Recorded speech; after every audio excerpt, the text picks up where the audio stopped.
মরাদম হওয়ার সন্তান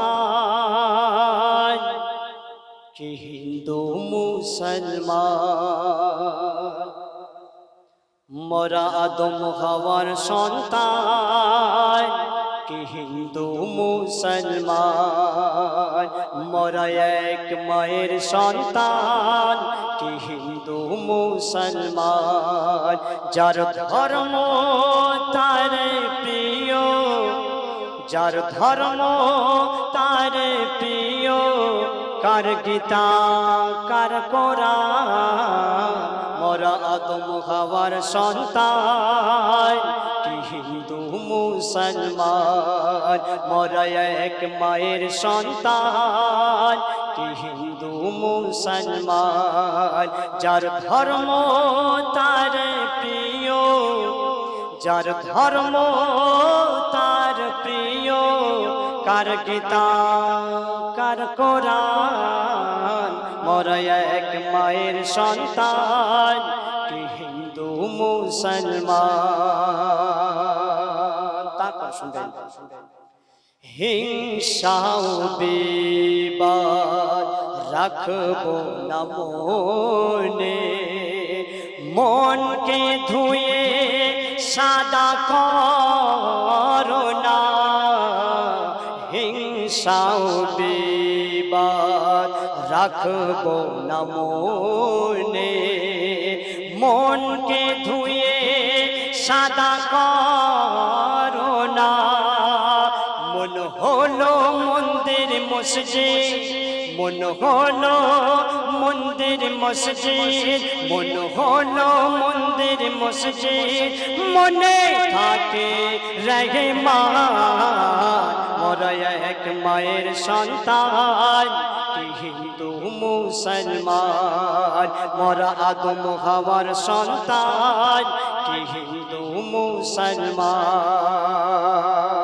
তারপর শুনবেন, সমাজের বুকে যে ধর্মের মানুষ হোক না কেন, ক্ষতি হলে আমরা অনেকেই সমাজের বুকে মানুষ আছে, কারোর যদি ক্ষতি হয় অনেক মানুষ খুশি হয়, কারোর যদি বিপদ আপদ বালা মুসিবত হয় অনেক মানুষ, পাশের বাড়ির মানুষ আছে যারা আমার শত্রু, যাদের সঙ্গে আমাদের সমস্যা, তারা হাসে, এমনকি খুব খুশি হয়। তাই লিখছে, কারো ক্ষতি হয় কারো হয় না, আমরা কভু কিছুই ভাবি না।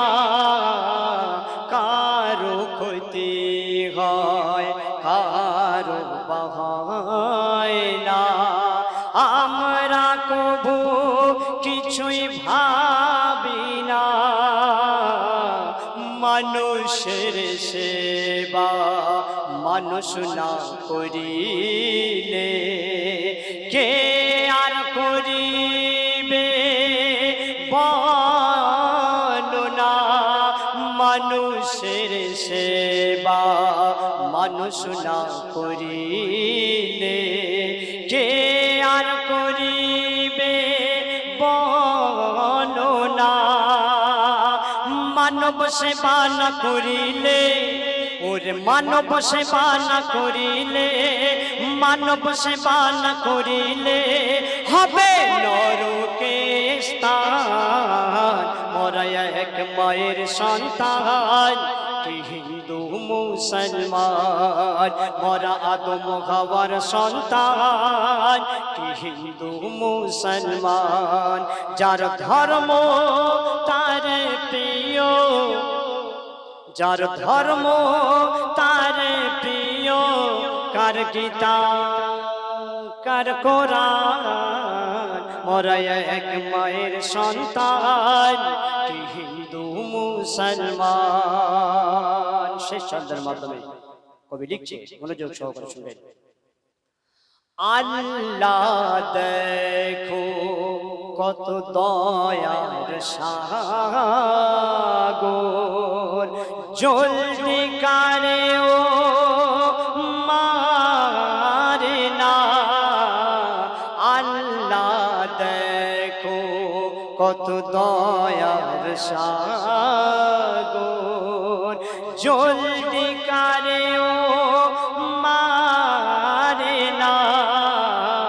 আজকে মানুষ আল্লাহর আদেশ একটু ধৈর্য ধরে না ধৈর্য ধরো গো মুমিন ধৈর্য ধরো গো মুমিন ধৈর্য ধরো গো মুমিন আল্লাহ পাকের ফরমান মোরা এক মায়ের সন্তান কি হিন্দু মুসলমান মোরা আদম হাওয়ার সন্তান কি হিন্দু মুসলমান যার ধর্ম তার প্রিয় যার ধর্ম তার প্রিয় কার গীতা